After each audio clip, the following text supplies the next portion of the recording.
السلام علیکم ملګرو. دا سیټ چې کومه تاسو ته دا ویډیو ښکاري دا یو کس دی او د خپلې زندګۍ نه تنګ شوی و، نو ځان یې سپي ته کنورټ کړی دی.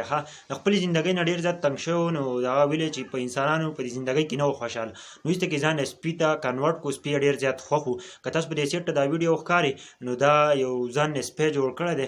استغفر الله، موږ خدای مسلمانان پیدا کړي یو، موږ ډېر زیات خوشحاله هم په دې باندې، ځکه چې یو انسان لږ یو د ځان نه سپی جوړوي او ځان سپي ته کنورټ کوي، په هغه باندې ډېره غټه خرچه کېږي. او مکمل ویډیو کې حقیقت وګورئ، ځکه چې د انسان په ځان باندې غټه خرچه کړله او ځان یې سپي ته کنورټ کړی دی. د څه وجې نه چې سپي یې خوښ و، د انسان د زندګۍ نه تنګ شوی و او ځان یې سپي ته کنورټ کړو. ځکه چې یو انسان خپلې زندګۍ کې خوشحاله نه و، ویلې چې زما سپو زندګي خوښه ده. لیکن سپی څومره بدتر دی، که سوچ وکړئ نو سپی موږ په چاته په لاره کښېنو نو ولې دې ځان سپي ته کنورټ کړی دی. نو مکمل حقیقت پکې وګورئ، آیا دې ولې ځان کنورټ کړی دی او په څومره روپیو ځان کنورټ کړی دی. کنورټ کو، لیکن سپی د ځان نه جوړ کو. دا د جاپان یو کس دی، ټوکو دې نوم دی، لیکن دې په 40 ورځو کې دې سرجري وشوه او $16,000 روپۍ په ځان خرچه وکړه او ځان نه سپی جوړ کو. تاسو سوچ وکړئ، نو الله پاک موږ ډېر ښایسته مسلمانان پیدا کړو، لیکن نن که دا سوچ وکړئ دا خلک ناممکنه خبره ده. که سوچ وکړئ، لیکن دا دې نه سپی جوړ شوی دی چې کله پارک ته ویوړ نو دې ته چې بل سپی راغی نو دې سره چې میلاو شو، لیکن د هغه حرکات چې کومه کول نو هغه د سپي نه و.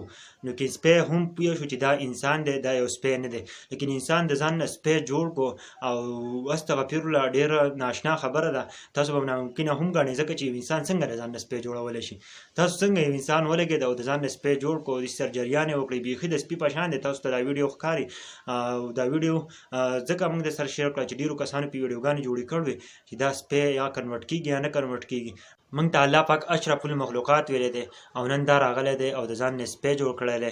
د سپي زندګي ورته ښه ښکاري، لیکن د انسانیت زندګي ورته ښه نه ښکاري او ډېرې غټې پیسې په ځان باندې لګولي او دغه سپي ته ځان کنورټ کو. ملګرو، نو ډېره افسوس خبره ده، خیر چې موږ خدای مسلمانان پیدا کړو، په دې لاک شکر دی.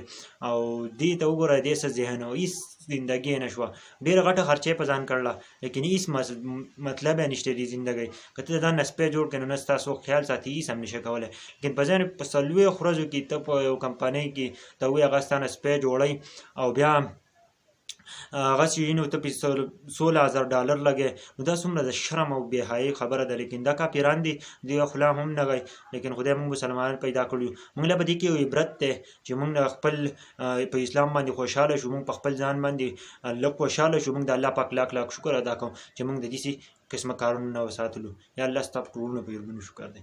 دا ویډیو شیر کړئ.